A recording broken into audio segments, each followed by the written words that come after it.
Ikaw po ba yung bisita ni Sir Troy, ate? Hi. Oo, ako nga. Anong pangalan mo? Pwedeng makiupo? Ako po si Paul. Upo lang po kayo dyan. Tama nga po si natatay. Magandang araw po kayo. Mas maganda po kaysa kay Ma'am Kirsten. Nako, hindi. Kasi kung mas maganda ako, hindi sana ako iiwanan ng Sir Troy mo para sa kanya. Huwag mong sasabihin sa kanya yun Sekreto lang natin. Gusto ko po yung mga sikreto. Sila rin po kasi may sikreto tungkol sa'yo. Ha? Anong sekreto? Basta wag po kayo maingay ha. Kapag sinabi ko sa inyo ha. Di ko naman po kasi sinasadyang marinig yung usapan nila eh. Oo, hindi ko sasabihin kahit kanino. Promise. Ang sabi po nila, akala nila, si Ma'am Kirsten daw ang sagot sa gutom nila. Yun pala ikaw. Pero ayos na rin daw kasi mas mukha kang sariwa para sa kanila. Pag po kasi sariwa, mas malinamnam daw pag kinain. Ano? Kinain? Anong ibig mong sabihin? Paul, iho! Nandito ka lang pala. Hinahanap ka na ng papa mo. Dali na, puntahan mo na siya.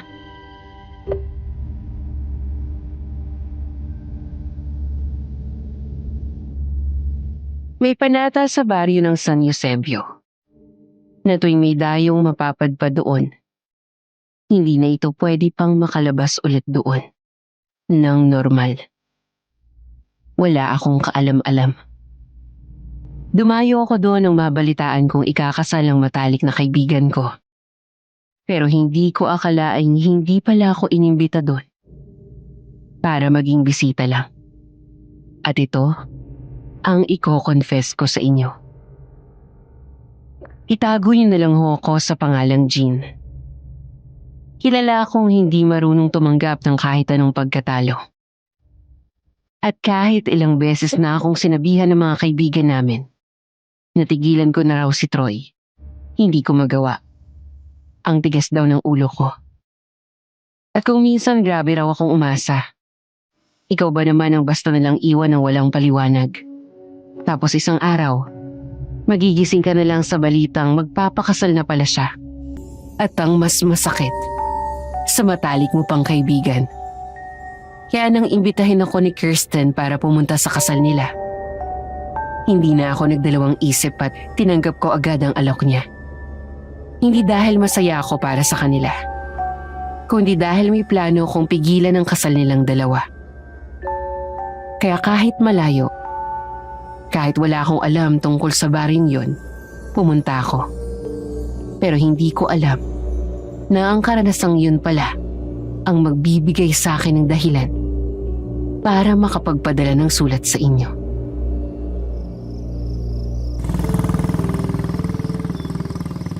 Bakit po kayo tumigil? Wala po tayo sa loob, kuya. Ay, ayaw pong umandar, ma'am. Dito na lang po kayo bumaba. Ha? Pero... Ay, baba na po.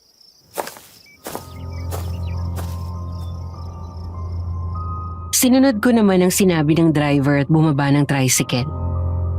Pero bago pa man ako makapagsalita, bigla na lang itong umandar at iniwan ako sa gitna ng kawalan.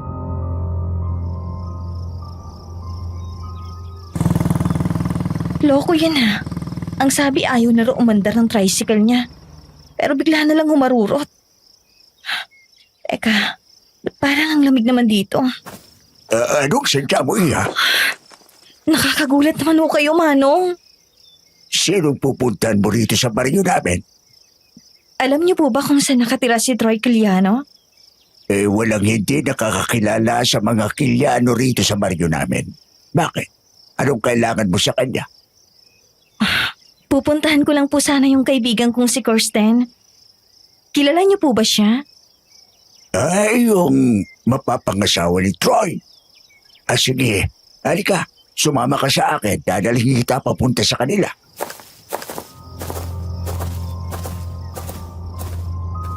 Maliit lang na barangay ang San Eusebio.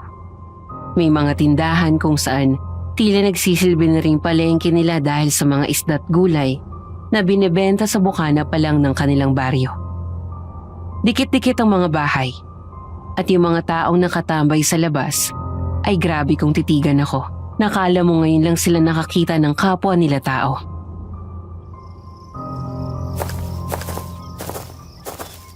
Salamat po pala, Manong. Ano po palang pangalan niyo? Tawagin mo na lang akong Mang Eladio. Oh, nandito na tayo. Maiwan na kita ha. Wow! Ang ganda naman po ng hasyenda nila, Mang Eladio. Teka, nasa na yun si Manong?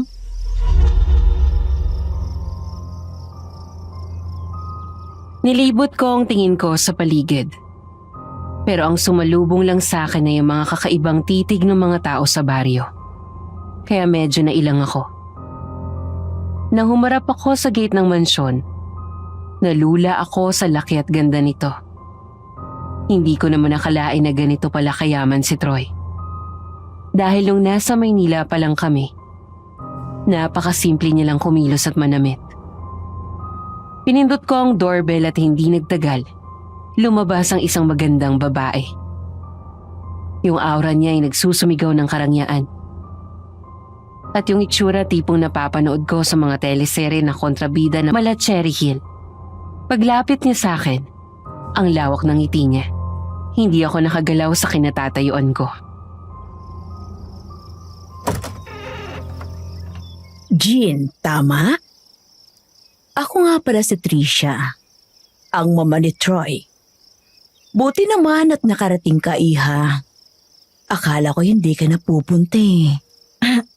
Bakit naman po hindi? Kasal po ng kaibigan ko. Alam mo na, naikwento nila Troy sa amin ng papa niya ang nangyari. Kaya nga nung una, ayaw ni Kirsten na imbitahan ka. Nakumbinsi lang namin siya. Tama rin si Troy, Iha. Maganda ka nga. Bagay ka sa pamilya namin. Kung bakit ba kasi si Kirsten ang pinili niyang pakasalan eh. Tara, dalhin na natin yung mga gamit mo sa loob. Kirsten! Nasaan ka? Nandito na si Jean. Pababa na po.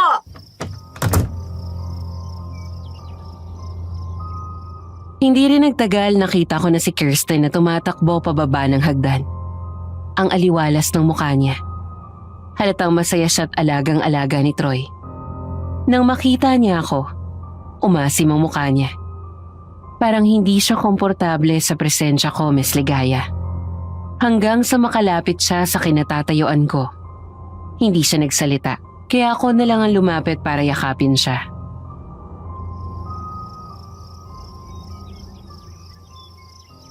Congrats sa kasal. Salamat. Buti hindi ka naligaw. Bakit naman ako maliligaw? Kung nag-iisa lang naman tong baryo nyo. Salamat talaga sa pagpunta, Jean, Iha. Matagal ka na rin kasi namin gustong makilala ng Tito Arthur mo.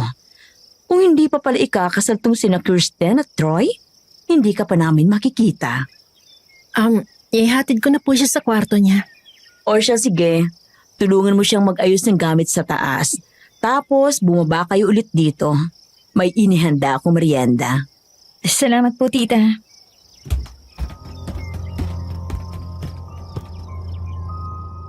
Iniwan niya kaming dalawa ni Kirsten sa salas. Kaya naramdaman ko agad yung awkwardness sa pagitan naming dalawa.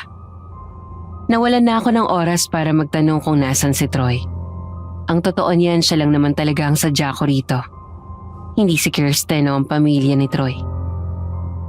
Tapos nagsalita si Kirsten.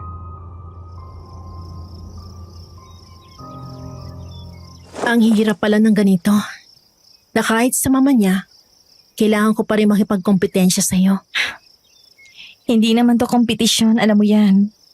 At kung ganun nga, sa tingin mo sinong panalo? Ako ba? Kung ikaw naman yung pakakasalan niya? Ngayon pa lang binabalaan na kita, Jean. Huwag ka sanang gumawa ng rason para tuluyang masira yung pagkakaibigan natin. Sana tinanong mo muna ang sarili mo kung sino ba yung unang sumira sa atin. Hindi maganda kung magtatalo tayo, Jean. Tigilan na natin to. Halika na. Dito yung magiging kwarto mo. Si Tita Tricia ang nagpahanda nito. Marami ka bang dala? Kaunti lang. Sakto para sa 2 linggo. Jean, alam ko hindi madaling patawarin kami ni Troy dahil sa ginawa namin. Kung ako lang, ayoko nang imbitahan ka pa rito dahil ayoko mas masaktan ka pa. Pero itong gusto ng mga magulang niya eh. Sila ang pumilit sa akin papuntahin ka. Kahit sa ganitong paraan lang daw. Magkaroon man lang ng closure ang friendship nating dalawa. Kaya pumayag na rin ako. Makapal siguro mukha ako para sabihin to. Pero nagmalang naman ako, Jean. At gusto kong makita mo kung gaano namin kamahal ni Troy ang isa't isa. Ano palang tawag mo sa nararamdaman ko, Kirsten? Hindi ba to pagmamahal? Hindi kasi kita maintindihan, Bes eh. Ang dami diyang iba. Pero bakit siya pa? Bakit si Troy pa? Alam mong nagmamahalan kaming dalawa. Kaya bakit siya yung naisip mong agawin? Siya lang ang gusto ko, Jean. Wala nang iba. Kung ganun, pasensya na. Pero hindi ko alam kung mapapatawad pa kita. Mga iha, lumabas na kayo dyan. Pasamang pinaghihintay ang pagkain. Lalabas na po kami. Oo nga pala, Jean. Pasensya na kung ako yung sumalubong sa'yo kanina, ha? Si Troy kasi at ng Tito Arthur mo nasa bukid pa. Kumuha sila ng baboy at manok na iihawin para sa kasal ni na Kirsten. Ayos lang po yun, tita. Magkikita naman po kami mamaya. Ang swerte nga po ni Kirsten eh. Ang asikaso ng magiging asawa niya.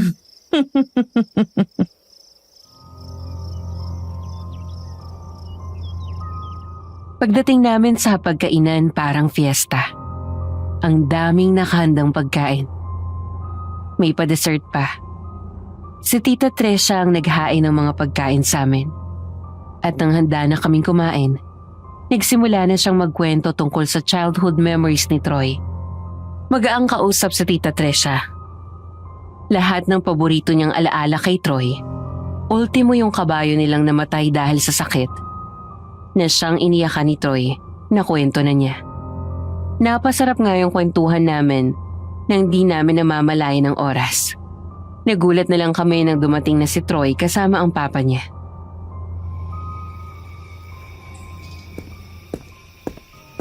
Ito na ba si Jean? Yung kaibigan mo, Kirsten?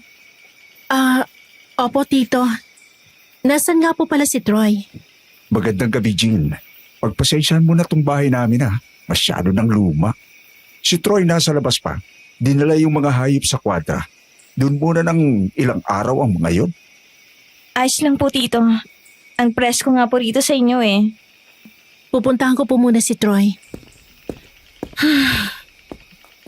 Ang batang yun talaga, oo. Parang mamamatay pag wala si Troy. Kulang na lang itali niyang anak natin sa leeg niya para hindi na sila magkahiwalay. Ikaw talaga, Han. Pabayaan mo na yung mga bata. Ganyan ka rin naman sa akin noong kabataan natin, hindi ba? Pinagsabihan ko na kasi ang anak mo, Arthur. Hindi ko gusto ang aura ng batang yun. Masyadong mabigat. Bakit ba kasi siyang napiling asawahin ng Troy natin kung nandito naman si Jean? Mas magaan pa ang pakiramdam ko sa batang to eh.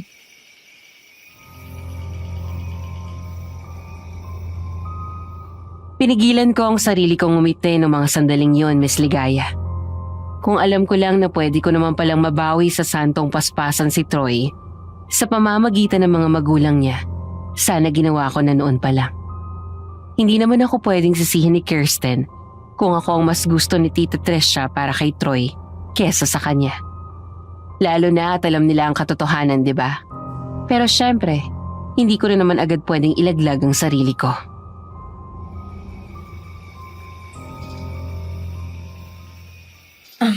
Tita, pasensya na po sa pakikisingit. Mabait naman po si Kirsten. Sadyang mahal na mahal lang po talaga niya si Troy. Kaya ganyan siya. Dikit na dikit sa anak niyo. Yung sa amin naman po ni Troy, wala na po yun. Alam kong hindi na po pwede dahil silang dalawa nang nagmamahalan ngayon. Wala na ba talaga? O nagpipigil ka lang? Wala na po talaga. Jean? Troy, nandiyan ka na pala. Troy, ano ka ba? Bakit bigla ka na lang nangyayakap dyan? Nagre-reklamo ka. Samantalang niyakap mo naman ako pabalik. Namiss lang kita. Namiss din kita, Troy. Pero baka gusto mo nang bumitiw dyan, ha? Ang sama na ng tingin sa atin ni Kirsten. Kita mo, nakasimangot na siya. Kalas na. Okay. Sige. Eto na. Anong oras ka dumating? Pasensya ka na kung hindi mo ako naabutan dito kanina. Pumunta kasi kami ng bukid. Nasabi nga ni tita, ikaw magiging pamilyadong tao ka na talaga. Hindi na nga ako makapaghintay na maikasal kami eh. Kasi alam ko magiging mabuting ama siya sa mga magiging anak namin. Di ba, Troy? Oo. O siya, bukas na ulit yan at kumain na kayong dalawa ng anak mo, Arthur. Kailangan nang magpahinga ni Jean dahil paniguradong pagod siya sa biyahe.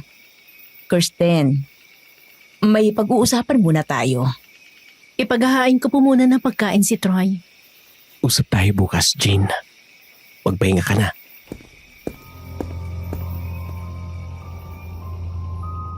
Inggit na inggit ako dahil kitang-kita ko na tanggap ng pamilya ni Troy si Kirsten. Kahit pa may mga komento si Tita Trisha tungkol sa ugali ng kaibigan ko, hindi pa rin maitatanggi na sinusubukan pa rin ni Tita na pakisamahan siya. Pagdating ko sa kwarto, ang daming pumapasok sa isip ko. Tulad ng paano kung ako ang nasa pwesto ni Kirsten.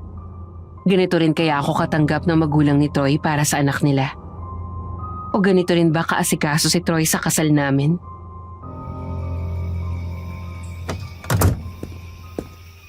Bakit sa dami kasi ng pag-aawayan natin, Kirsten? Lalaki pa. Makaidlip na nga lang muna. Teka, anong amoy yun? Kakaalibadbad naman yung amoy na yun. Parang sinusunog na balat o balahibo ng hayop. Baka niluluto na nila yung nakuha nilang hayop sa bukid. Tama, baka yun nga. Pero ang aga naman yata.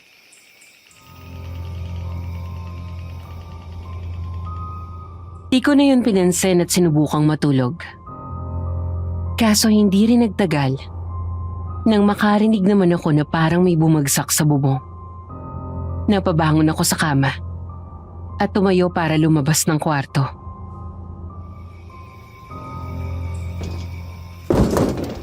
Hindi ba naiingayan si Tita?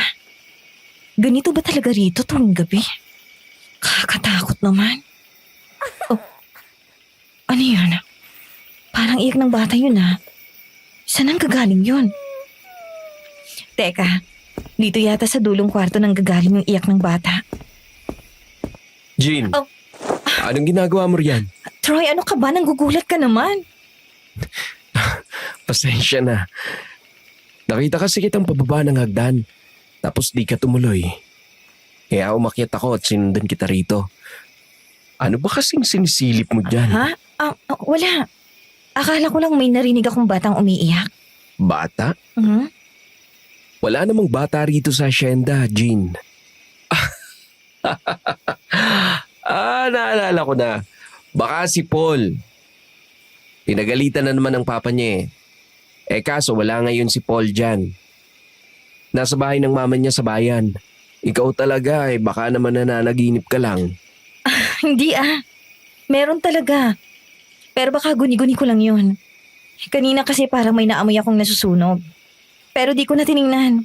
Baka kako niluluto nyo na yung baboy at manok na nakuha nyo kanina sa bukid. Oo. Yun sanang uulamin natin bukas ng umaga. Sabi ni mama, kumuha na lang daw ulit sa bukid eh. Nakakahiya naman daw kung hindi masarap na ulam ang ihain namin sa'yo. Bisita ka pa naman daw namin ni Kirsten. Uy, naabala ko patuloy kayo.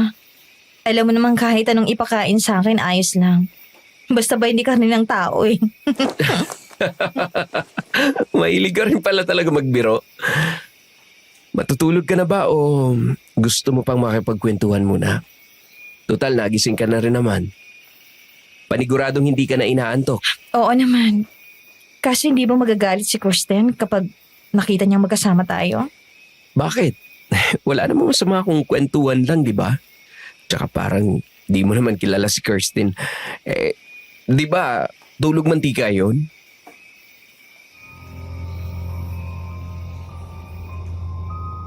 Nagtawanan kaming dalawa kasi may punto naman siya. Bumaba kami ni Troy at dumiretso sa kusina. Pinagtimpla niya ako ng kape. Habang tsaa naman ang iniinom niya. Nung nasa Maynila pa kami, ganito rin ang hilig namin gawin ni Troy. Pupunta sa malapit na tindahan para bumili ng soft drinks at kakain ng merienda.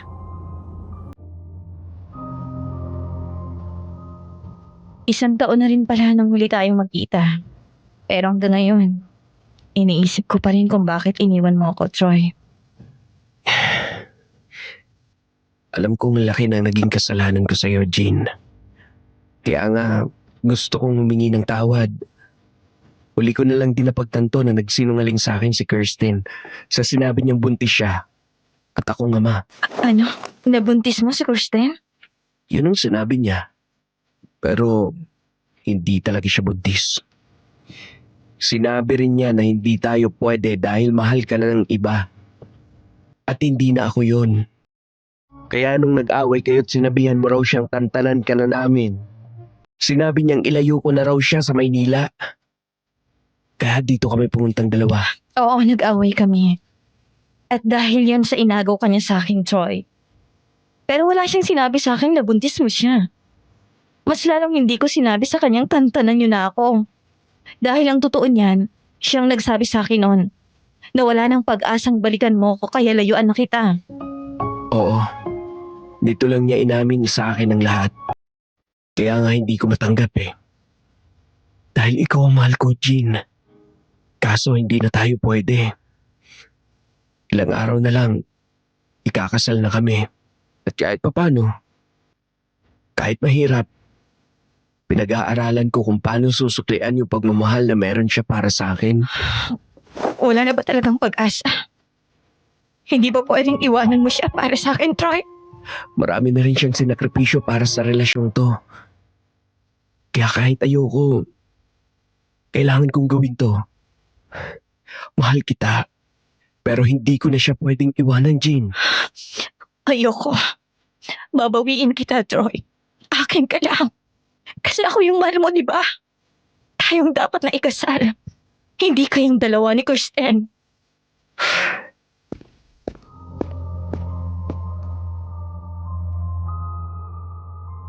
Iniwan ko siya noon sa lamesa. Hindi ko na siya hinayaang makapagsalita pa, Miss Ligaya. Bukod sa anumang oras ay bibigay na ako sa harapan ni Troy. Hindi ako papayag na ikasal sila ni Kirsten ng ganun lang. Alam ko namang boto sa akin ng mga magulang niya. Kaya gagawin ko ang lahat para makuha lang ang tiwala nila. Wala akong pakailam kung natutunan na ni Troy na mahalin pabalik si Kirsten. Kaya ko pang agapan yun. Kaya ko pa siyang bawiin. Sa kanya na rin naman ang galing na mahal pa rin niya ako. Pagdating ko sa kama, hihiga na sana ako nang maramdaman kong ang init ng unan ko. Kinuha ko yung unan at nakita ko yung rosaryo ko na bigay ni Lola Felisa. Kaso ang pinagtaka ko,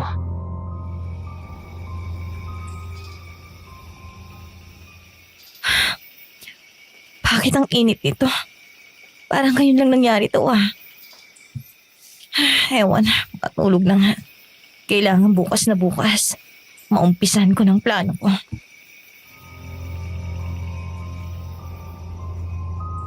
maaga akong bumangon kinabukasan, Miss Ligaya. Pagdating ko sa hapagkainan, handa na ang lahat ng pagkain at nasa lamesa na rin sina Tita Trisha, Tito Arthur at Kirsten. Maliban kay Troy.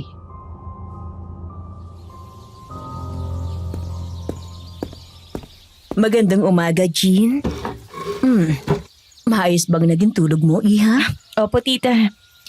Ang lamig nga po rito sa hasyenda nyo. Parang hindi na kailangan ng electric fan. Yun nga lang po, nagising po ako kaninang madaling araw. May narinig po kasi akong parang naglalakad sa bubong. Ganun po ba talaga rito tuwing gabi? Ganyan talaga rito, Iha. Luma na kasi itong mansyon namin. Hindi pa ulit napapabaspasan. Kaya pasensya ka na ha. Bumangon ka ba? Opo, lumabas ako. May naamoy rin po kasi akong sunog. Kaso ang sabi naman po ni Troy, niluluto na raw po yung mga hayop na nakuha niyo kagabi sa bukid. Pinaluto ko na yun dahil balak kong ihain sa'yo ngayong umaga. Mamamalengke pa lang din kasi kami kaya hindi kami masyadong nakapaghanda. Mabuti na lang at pumunta sina Tito Arthur mo sa bukid. Kaya may ulam tayo ngayong umaga. Nag-usap kayo ni Troy?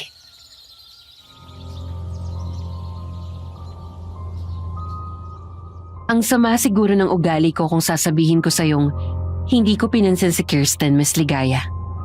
Hindi ko pa rin kasi makalimutan yung pinag-uusapan namin ni Troy kagabi. Kaya hanggang sa maihain sa hapag ang ibang pagkain, wala kaming imikan. Sa totoo lang, hindi ko alam kung paano ko sisimulang kainin yung ulam. Hindi ko alam kung ako lang ba, pero parang may kakaiba.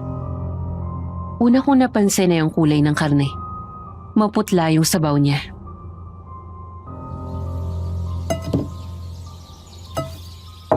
Anong lutong ulam po to?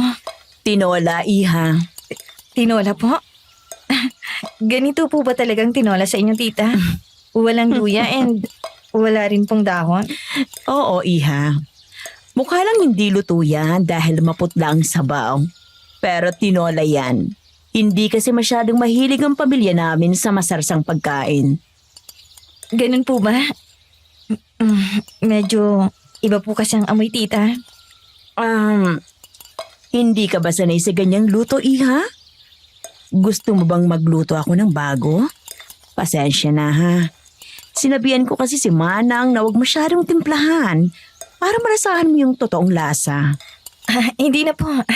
Kumakain naman po ako ng tinola, tita. Sadyang naninibago lang po ako sa ganitong klase ng pagkaluto. Pero kakainin ko naman po ito. Mabuti naman. Ito kasing kaibigan mo, hindi kumakain ng ganyang luto. Nalulungkot na nga ako kasi lagi niya akong tinatanggihan eh. Kaya binibilan siya ng ibang lutong ulam ni Troy. Sige po, kakain na po ako.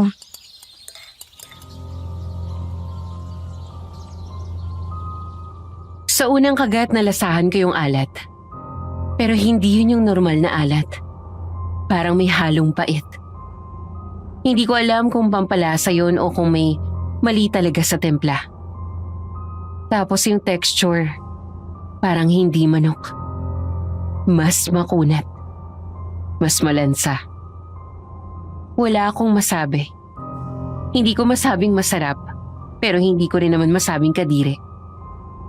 May aftertaste lang siya na hindi ko maipaliwanag. Parang maasim. Pero hindi rin lasang suka. Parang metal.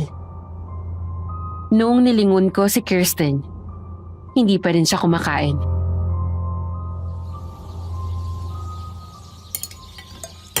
Kumusta, iha? Masarap naman ba? Opa, masarap po. May lasa naman po siya. Hindi ako pwedeng masuka. Hindi pwedeng ma-disappoint si tita sa akin. Damihan mo yung kain mo, iha, ha? Alam namin pagod ka, kaya dapat palakasin mo yung katawan mo. Opo. Gayahin mo sana tong si Jean, Kirsten. Marunong makisama. Sa inyong dalawa, ikaw ang mas matagal na maniniraan dito sa hacienda. Kaya huwag mong sabihin hanggang sa magkaanak kayo ni Troy, tatanggihan mo pa rin ako? Hindi naman po sa ganun, tita. Kinakain ko naman po yung ibang inihain niyo sa akin, di ba? Oo, pero hindi madalas. Kaya nga dapat gayahin mo si Jean. Kahit bago sa kanya yung lasa, kinain niya pa rin. Sana, si Jean na lang talaga yung unang dinala dito ni Troy. Tita, hindi pa naman po nakakapagsimulang kumain si Kirsten. Kaya pwede pa po niyang tikman tong luto niyo. Sige na, Kirsten. Kumain ka na. Huwag niyong pilitin kung ayaw. Marami naman tayong ulam na pwede niyang kainin. Kakain po ako.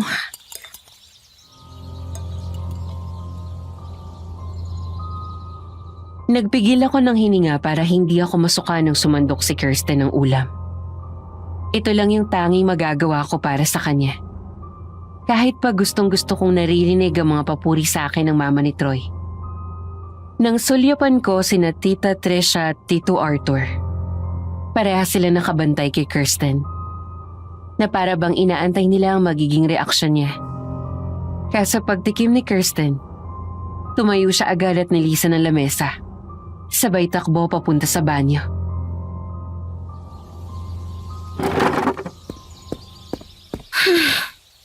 Bastos na bata.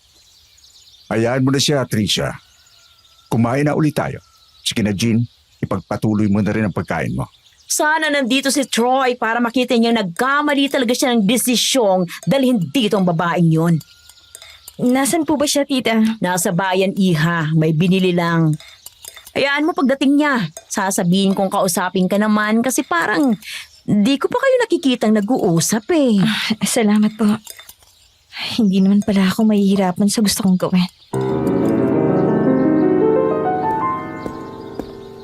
Tita, good morning po. Baka pwede po ako magpaalam sa inyo. Magsisimba po sana ako. Magsisimba? Alam mo ba kung saan ang simbahan namin dito, iha? Opo, sa may labasan po. Nakita ko po yun nung bagong dating po ako rito.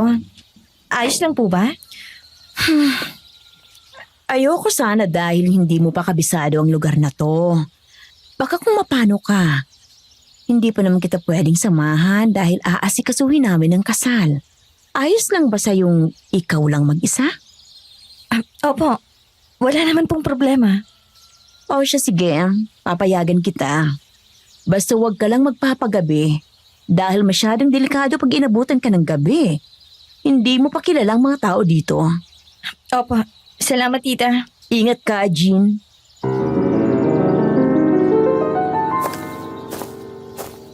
Ano ba tong rosaryong to? Bakit ang init na naman? Simula talaga nang dumating ako rito, kulang na lang mapasok ako dahil laging mainit. Ay, ano ba?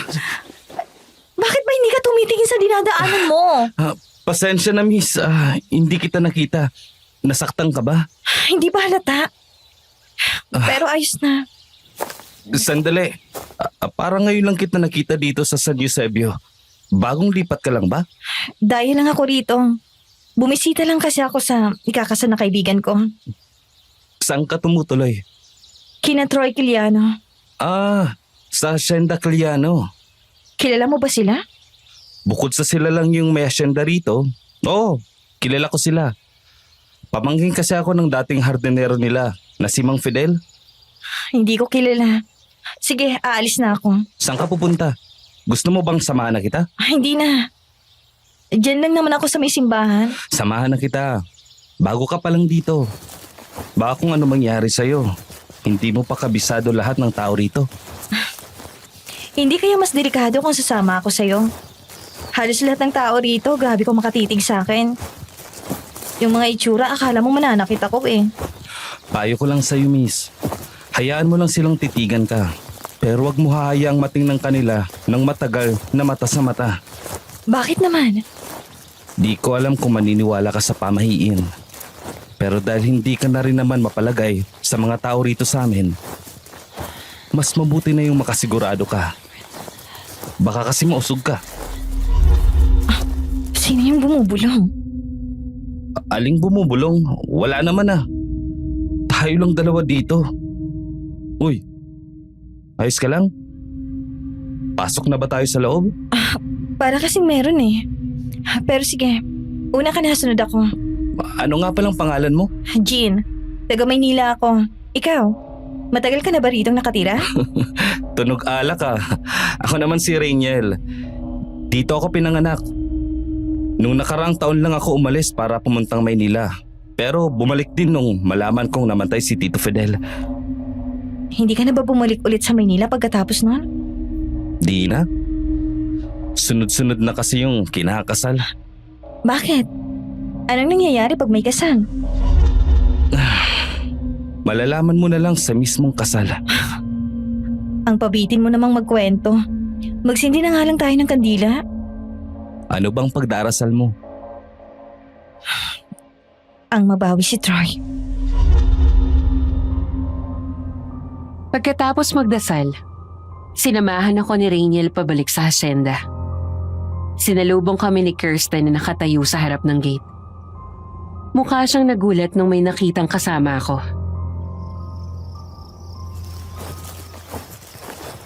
Sino yung kasama mo? Si Rainiel. Nakilala ko lang siya kanina sa daan. Sinamahan niya rin ako magsimba. Ikaw ba yung kaibigan ni Jean na ikakasal? Magandang araw pala sa'yo. Oo, ako nga. Salamat sa paghatid sa kaibigan ko ha. Medyo dumidilim na rin kasi. Gala yung biyanang ko. Baka raw napano na siya. Salamat ha. Walang problema. O ano? Mauna na ako. Nga pala Jean. Yung nabanggit ko ha. Oo, tatandaan ko. Ingat ka, Rainiel. Salamat sa paghatid. Siguro naman hindi ka naaasang may balikan pang mangyayari sa inyo ni Troy. May nakilala ka ng iba eh. Kinakabahan ka na ba? Wala pa nga akong ginagawa eh. Sa totoo lang, naramdaman ko na nung una pa lang na ginusto mo rin na imbitan ako rito. Para patunayan na ikaw nang mahal ni Troy at hindi na ako. Hindi ka naman pala manhid. Alam mo naman pala yung intensyon ko at ngayong alam mo na, umaasa ako hindi na kita makikita ulit kahit kailan.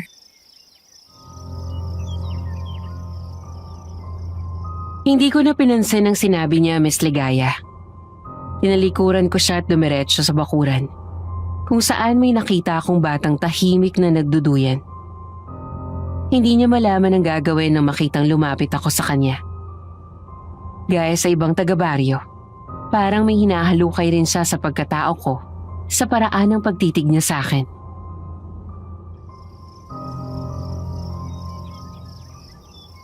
Ikaw po ba yung bisita ni Sir Troy, ate? Hi. Oo, ako nga. Anong pangalan mo? Pwedeng makiupo? Ako po si Paul. Upo lang po kayo dyan. Tama nga po si natatay. Maganda raw po kayo. Mas maganda po kaysa kay Ma'am Kirsten. Nako, hindi. Kasi kung mas maganda ako, hindi sana ako iiwanan ng Sir Troy mo para sa kanya. Huwag mong sasabihin sa kanya yun ha. Sikreto lang natin. Uy, gusto ko po yung mga sikreto. Sila rin po kasi may sikreto tungkol sa'yo. Anong sikreto? Basta po huwag kayong maingay. Kapag sinabi ko sa inyo ha, di ko naman po kasi sinasadyang marinig yung usapan nila eh. Oo, hindi ko sasabihin kahit kanino. Promise. Ang sabi po nila, akala nila, si Ma'am Kirsten daw ang sagot-sagutom nila. Yun pala ikaw. Pero ayos na rin daw. Kasi mas mukha kang sariwa para sa kanila. Pag po kasi sariwa, mas malinamnam daw pag kinain. Ano?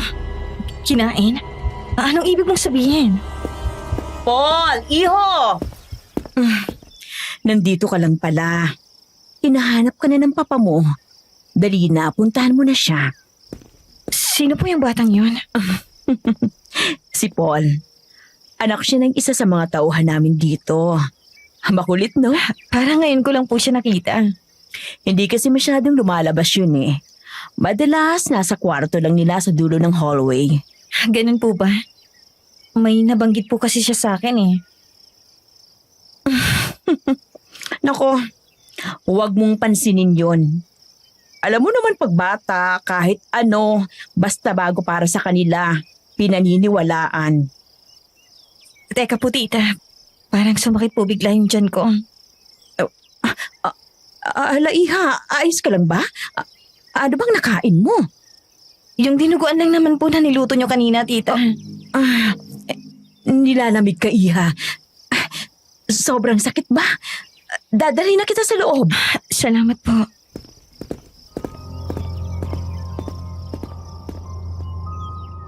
Hindi ko sinasadyang mapatingin sa mukha niya, Miss Ligaya, na siyang dahilan para tumayo ang lahat ng balahibo sa batok ko. Hindi ko makakalimutan dahil yun ang unang beses na nakita ko ang sarili kong baliktad ang refleksyon sa mata ng isang tao. Nung sumapit ang gabi, inapoy ako ng lagnat. Nangangata lang mga ngipin ko at halos hindi ko na mabuksan ang mga mata ko sa sobrang init ng pakiramdam ko. Inasikaso lang ako ni Kirsten. Wala siyang ibang sinabi. Pero hindi ko maiwasang maghinala na baka may alam rin siya sa nangyayari. Hanggang sa hindi ko sinasadyang marinig ang usapan nilang dalawa ni Troy.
Gustong-gusto kong bumangon at sampalin sina Kirsten.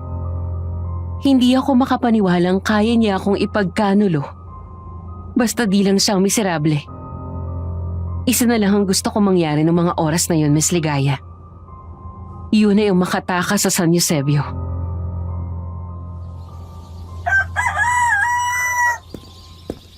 Jean, gising ka na pala. Halika. Tingnan mo tong bestidang pinagawa ni Tita Tricia para sa'yo. Ang ganda, no? Kung umakto parang walang ginawang mali ah. Ano ka mo, Jean? May sinasabi ka ba? Ma'am Kirsten, may naghahanap po sa inyo sa labas. Rainiel daw po ang pangalan. Anong ginagawa niya rito?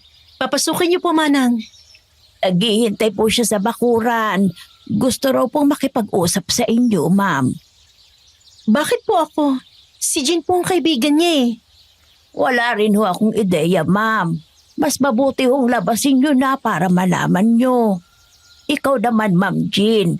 Pinapasabi po ni Tricia na kainin mo na raw ang pinaluto niyang sopas para po mainitan po yung tiyan nyo. Iwanan mo na kita dito. Lalabasin ko lang. Kainin mo na rin yung pinaluto ni Tita. Baka kasi mapagalitan ka. Ayaw nun sa nagsasayang ng pagkain. Pwede ka nang huminga. Ho? Kanina ko pa napapansin parang nagpipigil kang huminga. Naaamoy mo rin ba? Opo, ang sangsang po. Halika. Pinagluto kita ng totoong sopas. Huwag ka lang maingi kina Ma'am Tricia na tinapon ko yung pinaluto niya. Po? Bakit? Huwag niyo pong sabihin. May alam rin po kayo tungkol sa kanila? Matagal na ako sa baryong to, iha. Kaya matagal ko nang alam ang tungkol sa sekreto nila. May panata sa baryong to na tuwing may dayong mapapadpad sa lugar na to, hindi na kayo pwedeng makalabas pa ng normal. Ano pong ibig niyo sabihin? Maupo ka't kainin mo muna tong sopas para uminit ang pakiramdam mo. Ang sarap. Akala ko, hindi na ako makakakain pa ng tunay na pagkain. Pero teka, hindi po ba kayo mauhuli sa ganitong gawain? Hindi naman. Kung hindi mo sasabihin kahit kanino, kahit ba kay Ma'am Kirsten. Huwag na ho siyang umasang sasabihan ko pa siya ng kahit ano. Matapos ng ginawa niya sa akin. Sa totoo lang, iha, bago ito sa amin. Yung hindi lang isang dayo ang makakapasok dito at maging biktima. Hindi ko akalaing may mas masahol pa pala kaysa sa mga nilalang na kagaya ni Tricia. At ang perpektong halimbawa nun ay ang kaibigan mo. Wala na po akong pakialam sa kanya, Manang. Pwede po bang sabihin niyo na sa akin ang nalalaman niyo? Sa oras na tumapak ka sa lugar na ito, ibig sabihin, kumagat ka na sa bitag nila. Ayaw ng mga taga San Eusebio ng dayo. Dahil sanay silang kumain ng mga hayop galing sa bukid. Kaya tuwing may napapadpa dito, isa lang ang ibig sabihin nun. Para sa kanila, ikaw na mismo ang nag-aalay ng sarili mo para pawiin ang gutom nila. Ho? Pero hindi ko naman... Alam ko yun, Iha. Si Kirsten ang kusang sumama rito. Kaya dapat siya lang talaga. Pero iba ang gutom ngayon ng mga halimaw sa baryo. Dahil ilang taon nang lumipas mula nung huli silang nakatikim ng laman ng tao. Kaya hindi na nila iniisip kung sinadya mong pumunta rito o hindi. Basta matawid lang ang uhaw nila sa dugo. Ano pong gagawin ko? Kailangan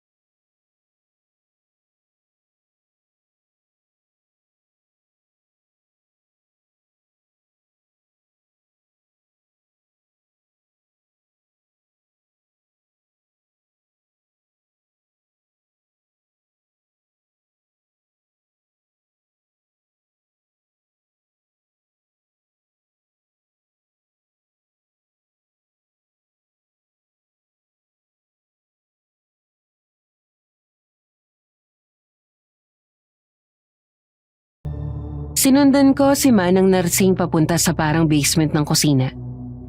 Ang sabi niya doon na daw nakatirik ang maid's quarter nila sa ilalim. Pagdating namin, sumalubong sa amin ang 2 kwarto. Sa pangalawang pinto kami pumasok. Wala halos laman ang kwartong yun, maliban sa isang aparador at isang kama. Lumapit si Manang Narsing sa aparador at kinuha ang isang lumang ledger.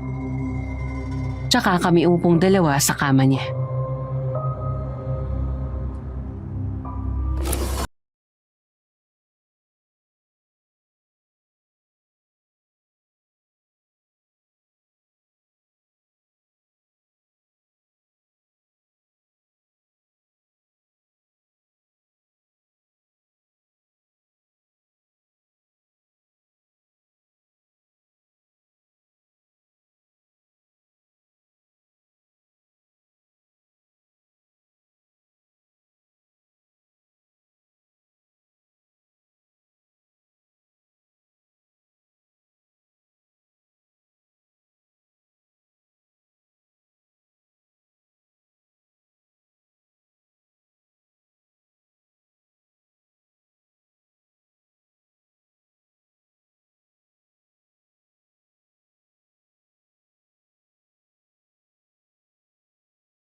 At paggamit mo, kailangang may kapalit. Ang pagkawala ng lolo ni Elijah, pati na ang pagkawala ng paniniwala ng mga taga-baryo.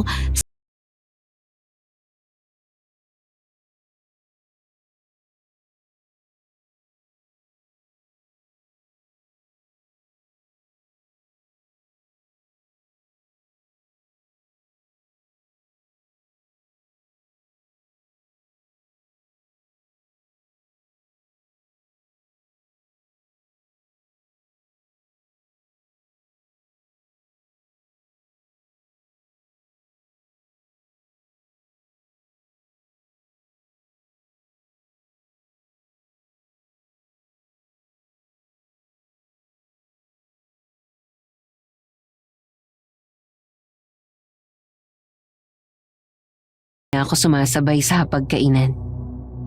Araw-araw nagpapanggap ako nilalagnat o inuubo. Ayokong makita ang mga mata nila habang kumakain.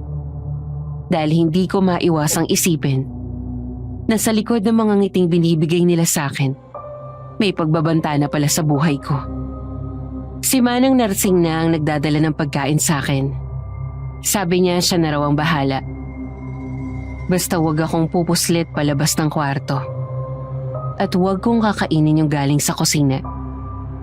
Mula nung siya na ang nagdadala ng pagkain, lagi akong busog. Dahil talagang malasa. At hindi mapait ang mga pagkaing inihahain niya sa akin. At habang patagal ng patagal, gumagaan na rin ang pakiramdam ko. Di tulad ng mga unang araw. Yung manok ang putla. Yung sabaw parang may namumuong mga dugo. Tapos tuwing gabi tinatakpan ko ang pouch ng rosaryo ng basang bimpo para hindi mahalatang umiinit ito. Hanggang sa binisita ako ni Tita Trisha sa kwarto.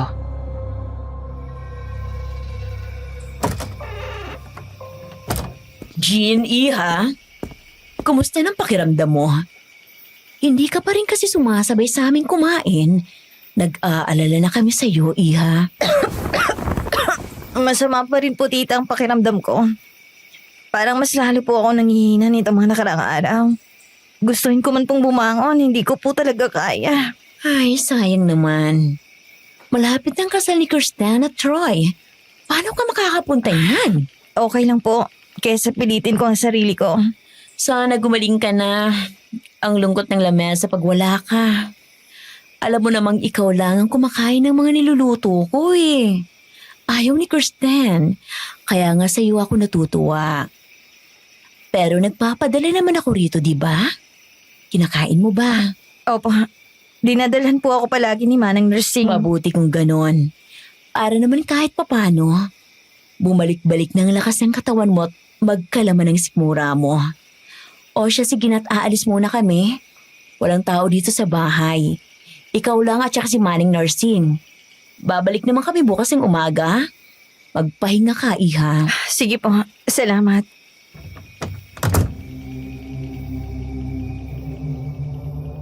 Nang masigurado kong nakaalis na talaga si Tita Trisha, mabilis akong bumangon at kinuha ang rosaryo sa ilalim ng unan. Tama nga ako ng hinala, Miss Ligaya. Sobrang init at halong sumabog na sa pagkapula ang anting-anting ko. Ibig sabihin lang nun, ibang klase ang kakayanan ni Tita Trisha bilang aswang. Hindi siya basta-basta. Natigilan lang ako nang makarinig ako ng malakas na kalabog sa bubong. Humigpit ang hawak ko sa rosaryo. Ito na naman. Napansin kong mas lalong umiingay rito sa San Eusebio. Tuwing gabi ngayong papalapit na ang kasal ni na Troy. Natigilan lang ako nang makarinig naman ako ng mahihinang katok sa pinto.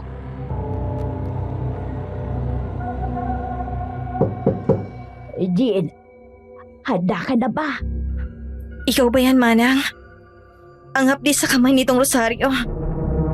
Manang, ikaw ba yan? Oo, iha. Ako nga to. Dalhin mo na yung rosaryo mo. Tiningnan ko si na Ma'am Tricia. Wala na yung sasakyan nila. Sige po, Manang. Hindi tayo ligtas kung sa main door tayo ng hacienda natin pipiliing lumabas. Kaya naisip ko ang isang lugar. Dadaan tayo sa lumang bodega. Sa likod ng quarters ng mga kasambahay.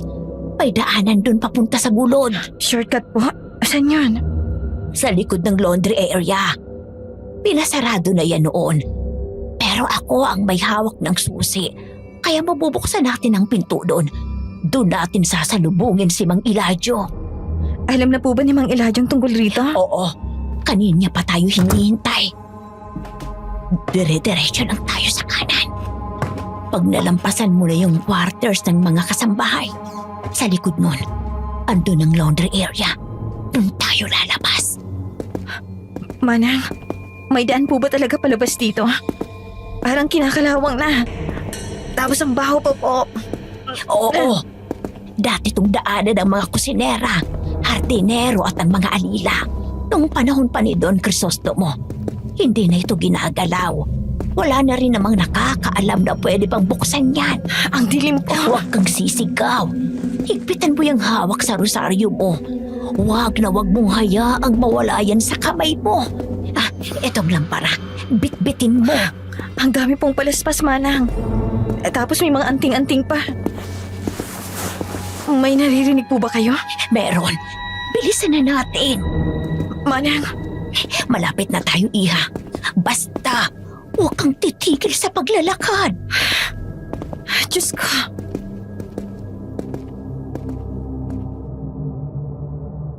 Nang makarating kami sa dulo ng tunnel, parang may malamig na hangin ang dumaan sa batok ko pagkabukas ni Manang Narsing ng pinto. Bumungad sa amin ang lalaking nakatayo sa likod ng punong mangga. Nakasuot ng sombrerong abaka at may dalang patpat. Kanina ko pa kayo hinihintay. Pasensya na, Eladio. Matagal kasing umalis sila Tricia. Pero hindi lang pala siyang nandoon, Miss Ligaya. Sa likod ng puno may isa pang anino ang unti-unting lumapit. Nagulat ako nang makita ko kung sino.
Alam niya, pag nadala ka na niya rito, makakatakas na siya pero nagkamali siya. Kasi para sa mga magulang ni Troy, isang kakayanan yun na makakumbinsi ng taong pumunta rito. Kaya naging parte na rin siya ng panata sa baryo. At kaya nandito sila para tulungan tayong mas panatilihin pa yung bisa ng rosaryo mo hanggang sa mismong araw ng pag-aalay sa'yo sa baryo, Jean. Tara na at dumiretso na tayo sa kubo. Hinanda ko na roon ang mga kailangan mong gamitin para sa ritual. Ang tahimik naman po rito, Mang Eladio. At siguradong hindi po kayo pupuntiryahin ng mga aswang dahil sa dami ng bawang na nakapalibot sa kubo nyo. Kailangan yan, Iya. Pero ayoko ring magpakampante dahil mas lumalakas na ang pwersa nila ngayon. Mas mabuti na ang sigurado dahil hindi madaling hulaan ang mga susunod nilang galaw. Pero paano po natin masisigurong mapupuksan natin sila kung para po sa kanila ay patay na kayo? Hindi pwedeng makialam ng lubos si Eladio sa gagawin mong laban, Jean. Kaya hindi na rin mahalaga ang presensya niya dahil nandyan ka naman. Ganun ba? Saan po pala natin gagawin ang ritual? Doon tayo sa likod ng kubo. Kayo lang po bang nakatira dito? Oo, Iha. Mula nung ipinatapon siya rito ng mga taga-baryo, minsan mo na lang talaga siyang makikita roon dahil hindi siya pwedeng magtagal. Niramdaman ko lang din na merong hindi magandang mangyayari nung araw na nagkita tayo. At di naman ako nagkamali dahil nakita kitang bumaba sa arko ng San Eusebio.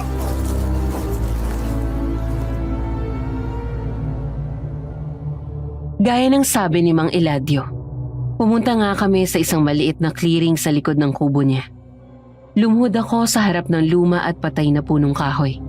Kinuha ko ang rosaryo sa loob ng pouch. Saka iniligay sa gitna. 7 kandila ang sinindihan ni Mang Eladio at pinuwesto sa paligid ko. Lahat ng iyon ay puti.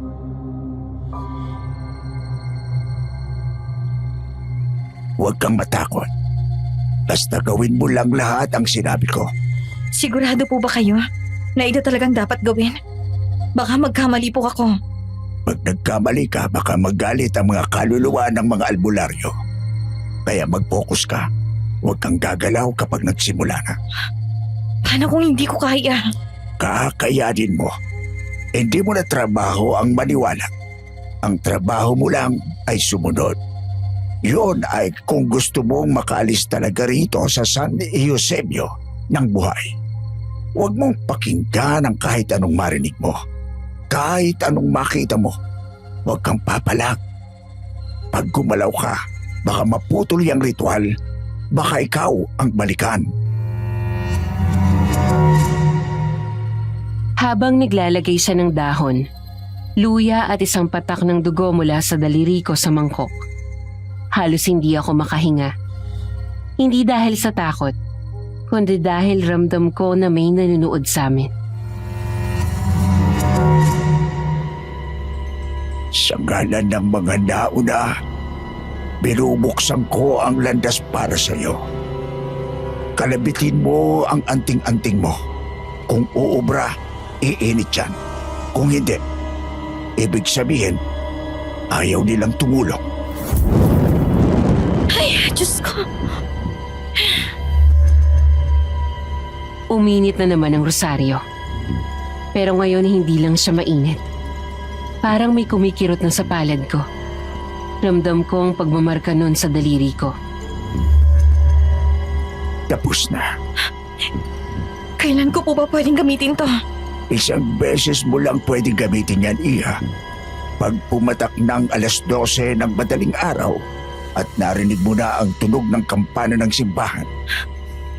Ibig sabihin po, sa kasal ko lang pwedeng gamitin to. Tama. Pero tandaan mo, Iha. Pag ginamit mo yan, may kapalit. Ano pong kapalit? Sarili mo lang ang pwede mong sagipin. Hindi mo masasagip si Narsing at lalong-lalo na ang kaibigan mo.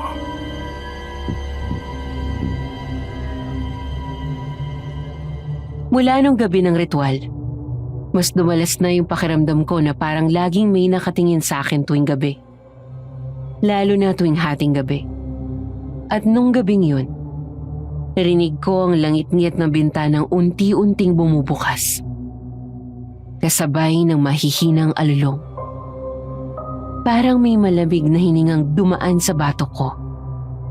Hinigpitan ko ang hawak ko sa pouch na unti-unti nang umiinit.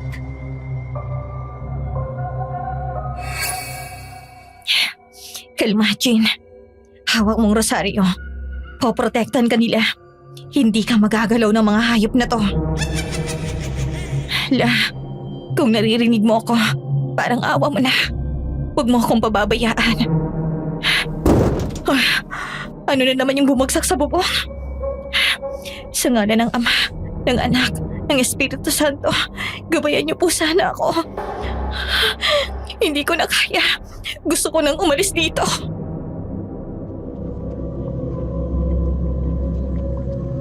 Hindi na ako nakatulog.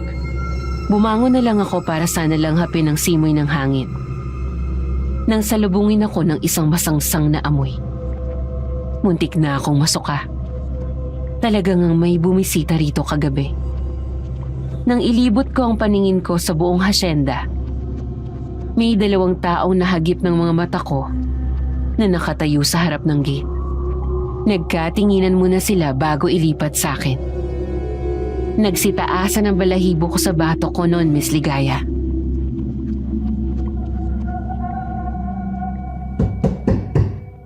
Jean, gising ka na ba? Labas na iha. Pinapatawag ka na ni Tita Tricia mo. Samahan mo raw kami kumain sa baba. Huwag niyo munang isturbuhin si Jean, Arthur. Hindi pa sapat yung paghihina ng katawan niya. Kaya pabayaan niyo muna siya. Kailangan niya yan dahil bukas ng kasal ni na Kirsten at Troy. Magpahina ba talaga, Manang? O magpalakas ng resistensya? Siyempre, kailangan niyang maubusan ng lakas. Ano ka ba naman, Arthur? Yun naman ang gusto niyo, di ba? Para mas madaling kainin, kailangang malambot ang buto niya at presko ang laman. Oo. Pero hindi yun ang gusto mo. Akala mo ba hindi namin naalaman kung anong plano mo? Matagal na akong nagtitimpi sa iyo, Narsing. Kahit nung panahon pa ni na Mama. Pero hindi ko lang magawa dahil protektado ka ng Papa. Anong plano? Anong ibig mong sabihin, iho? Ako pa ang gagawin mong tanga? Alam kong gumawa ka na ng plano kung papaano patatakasin si Jean. Sinabi na sa amin ni Kristen ang totoo. Na nilapitan siya ng kaibigan ni Jean. Sa pag-aakalang siya ang iaalay sa baryo at gusto siyang tulungan. Pero wala siyang ideya na si Jean pala. Kaya simula nun, binabantayan ko na ang bawat kilos mo, Narsing. Hindi naman ako nagkamali. Dahil inamin na rin sa amin ng isang kasambahay na lahat ng pagkain na pinapakain ni Tricia kay Jean, pinapalitan mo ng totoong pagkain. Ano? Kung ganon, bakit ngayon mo lang sinasabi ang lahat ng to sa akin? Gusto ko lang tingnan kung hanggang saan mo kaya kaming talikuran. Sayang, ikaw pa naman ang tanging pinagkakatiwalaan ni na Papa sa pamamahay na ito. Pero hindi na ngayon. Arthur, iho, ano gagawin mo? Ano pa sa tingin mo? Eh, di ang ilagay ka sa lugar mo. Arthur, wag! Maawa ka, iho! Alam mo ang plano natin kung bakit natin siya tinanggap dito sa mansyon. Pero anong ginawa mo? Trinaydor mo kami, Narsing!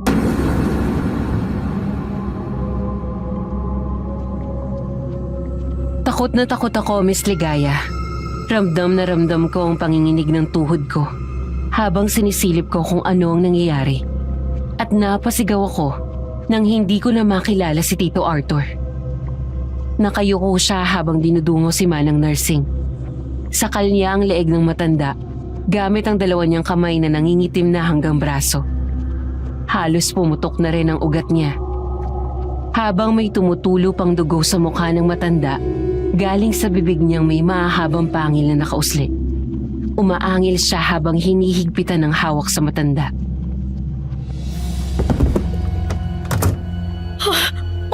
Manang!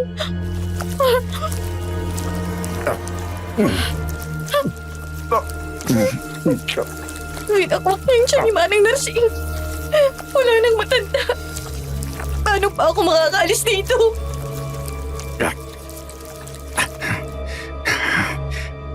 Asahan kita sa hapagkainan.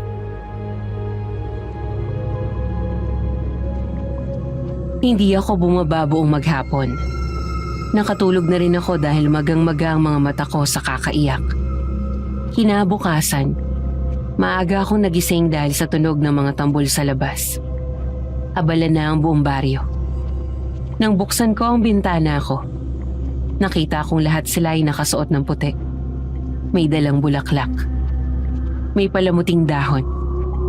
At sa puntong yon, hindi ko na kailangang magtanong pa kung ano ang okasyon. Dahil ngayong gabi na ang kasal at isa lang ang ibig sabihin nun para sa akin.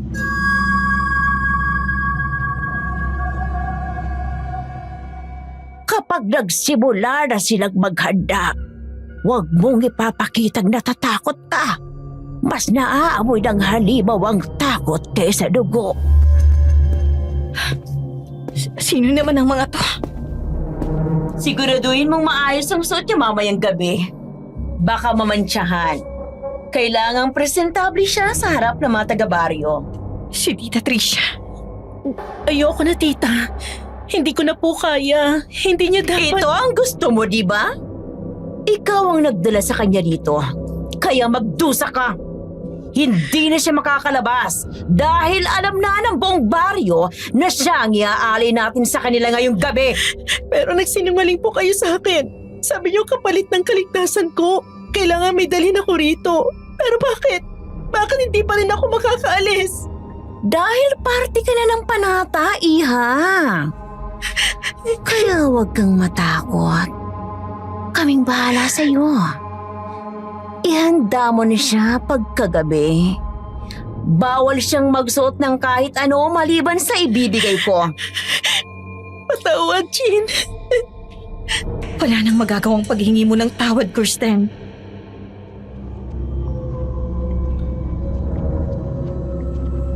Nung sumapit ang gabi, narinig ko na ang sunod-sunod na katok na mas marahas ngayon kesa nung nakaraan. Jean, ikakasal na ako. Kailangan mo na rin lumabas ng kwarto. Ayoko. Hindi ako lalabas. Hindi niyo ako pwedeng pilitin. Kung hindi ka lalabas, papasukin ka nila. Parang awa mo na ayoko mangyari sa'yo yung ginawa nila kay Manang Narsing. Anong klaseng tao ka, Kirsten? Hindi na talaga kita kilala. Kung ayaw niyang lumabas, pwede natin siyang piliting ilabas. Ikaw nang bahala dyan, Kirsten.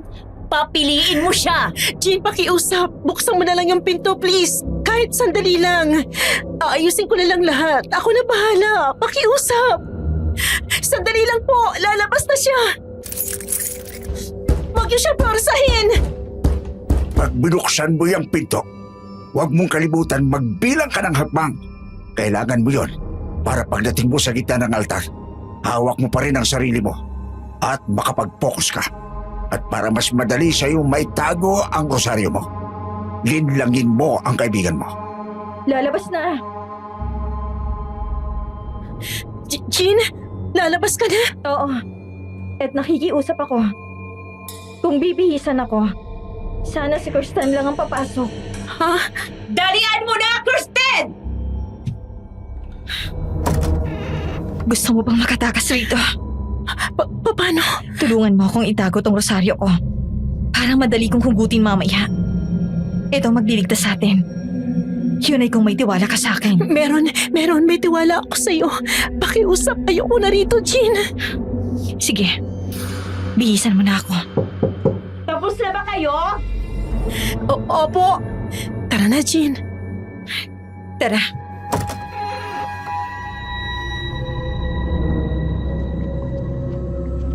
Habang naglalakad kami palabas ng kwarto, ramdam ko ang kagustuhang takbuhan na silang lahat. Pero alam kong walang ibang daan, kundi ito. Hawak ko pa rin ang pouch na nakatago sa damit na pinasuot sa akin. Kailangan na nitong matapos. Sa gitna ng liwasan may malaking altar na gawa sa kahoy. Sa ibabaw nito, may puting tela na may bahid ng lumang dugo. Sa ilalim ng puno ng akasya, nagsisiksikan ng mga taga-baryo. Lahat sila nakaputi at may mga dalang kandila. Nakasuot na ng puting bestida si Kirsten, habang si Troy naman, nakaputing Amerikana. May tela ng palaspas na nakasabit sa balikat niya. Tahimik silang naglalakad papalapit sa altar. Hindi nagkakatinginan. Parang pareho na nilang alam na wala nang atrasan. Mga kabaryo, narito tayo ngayong gabi para tuparin ang panata ng San Eusebio. Panatang magbubuklod sa atin. Panata ng dugo. Panata ng katahimikan. Sa pag-iisang dibdib ng aming anak na si Troy Quiliano at ng babaeng piniling sumapi sa atin na si Kirsten, muling mabubuhay ang selyo ng ating katahimikan. Ihanda na ang alay. Tumayo ka. Ngayong kumpleto na tayo. Isagawa na natin ang pag-aalay. Iluhod mo siya. Sa liwanag ng ating panata, sa harap ng ating ninuno, tanggapin niyo ang alay na ito. Ako Ako lang ang may karapatan sa katawan ko. Paglabas ko ng rosaryo, biglang umalulong ang aso sa malayo. Sumunod ang isa pa. Hanggang sa buong baryo. Puro alulong na lang ang naririnig. At yung init sa rosaryo, mas naging mapula. Oh, ano yan? Pagkabigkas ko ng dasal, dun ko lang napansin na may tumutulo sa ilong ni Tito Arthur na kulay itim. Hindi dugo. Parang langis. Nanginginig yung mga kamay niya habang nakatitig sa rosaryo. At doon na nagsimula. Dinig na dinig ang tunog ng mga butot pangang parang nababali. Bitiwan mo yan! Bitiwan mo yan! Bitiwan mo! Yung mukha niya. Bigla na lang lumaki ang gilid ng panga niya. Kumiskis ang mga ngipin niya sa isa't isa. Hanggang sa bumuka ng mas malaki pa sa normal.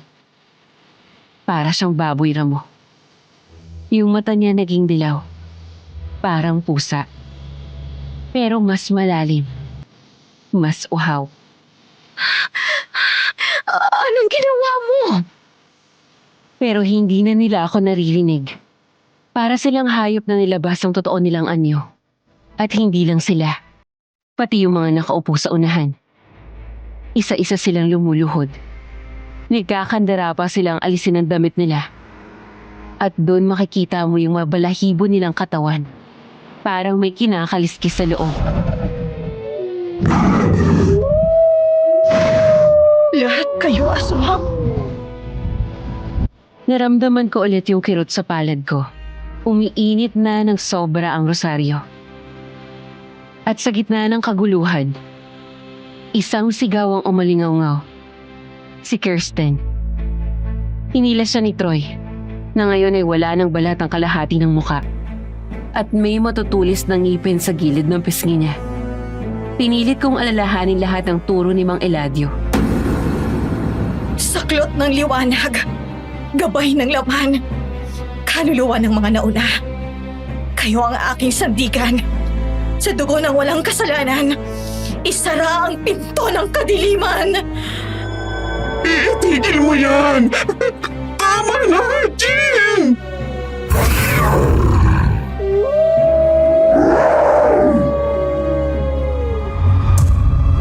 Dinig na dinig ang balat nila na tila binabalatan. Pati na rin ang pagsabog ng tabla at pag-alulong nila. Pero hindi ko tinigil. Habang hawak ko ang rosaryo, mas lalong naging malinaw ang kulay pula at halos sunugin no ng palad ko. Isa-isa silang nagsisigawan. Si Tito Arthur bumagsak sa altar at nangingisay. Kumikislot yung mga buto niya. Parang binabalik sa anyo, pero nasusunog. Hindi ako sa inyo! Hindi niyo ako pagmamayari!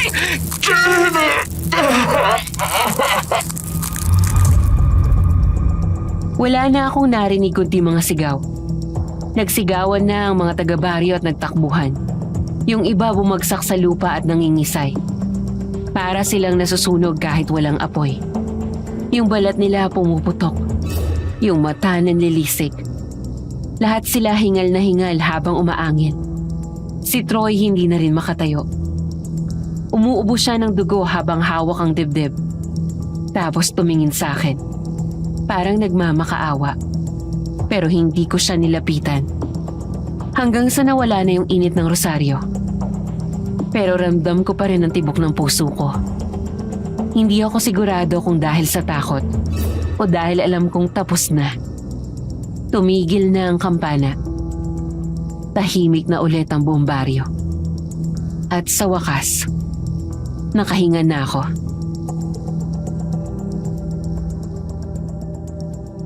Tapos na. Rainier, Malaya na tayo, Jean. pero si Kirsten, paano siya? Hindi na siya pwedeng makalabas dito, Jean. Hindi na siya papayagan ng mga taga-baryo. Pasensya na, Kirsten.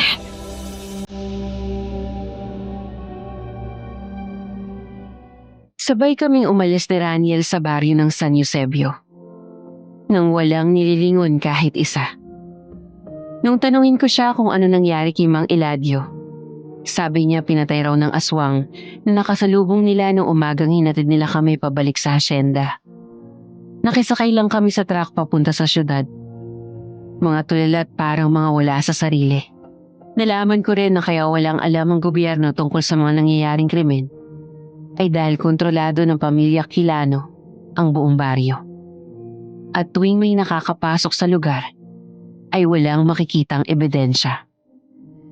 Hindi na namin pinag-usapan ang tungkol sa nangyari hanggang sa naghiwalay kami ng landas pagdating sa Cubao. Bumalik ako sa bahay namin at nalaman kong 2 linggo na akong sinusubukang hanapin ng mga kaibigan ko. Iyak sila ng iyak nang nalaman nilang buhay pa ako. Sinabi ko sa kanila ang totoo at nagtanong sila kung nasaan si Kirsten. Ang tanging sinabi ko lang, hindi na siya nakalabas pa. Mula noon palagi na kaming bumibisita sa simbahan para ipagdasal si Kirsten. Habang ako naman, sinamang Eladio at Manang Narsing ang ipinagdarasal ko. Nagpapasalamat ako at humingi ng tawad dahil wala akong nagawa nung sila ang nangangailangan ng tulong. Hanggang ngayon sumasakit pa rin ang palad ko. Parang nagkaroon ng balat. Mapula at halos sunog ang kalahati ng 2 kamay ko. Sumasakit tuwing sumasapit ang 12:00 sa araw ng Semana Santa. Hindi ko na rin nagamit ulit ang rosaryo. Kaya tinabi ko na lang yon at isinabit sa larawan ni Lola sa altar ng bahay. Pero hindi lang yun. Dahil hanggang ngayon, naririnig ko pa rin ang sigawan nila sa tenga ko. Nakakarinig pa rin ako ng kalabog sa bahay. Kahit alam ko namang walang tao. Hanggang ngayon, hindi ko pa rin alam kung bakit ako tinulungan ni Rainier. Hindi ko rin alam kung nagbago ba talaga ng loob si Kirsten. Or nagkunwari lang siya nun. Ang sigurado lang ako, hindi na ako babalik sa baring yun. Siguro nga tama sila. Kapag nakalabas ka ng San Eusebio, hindi ka na kailanman magiging normal. Pero ang mahalaga, tapos na. Yun lang po, Miss Ligaya. Maraming salamat. Tulad ko rin ba kayo may ganitong karanasan? Bago kayo mag-iwan ng kwento, i-like niyo muna ang channel na to at mag-subscribe sa YouTube channel ng Aswang Confessions. Malay nyo, mapili rin ang kwento nyo na maibahagi rito.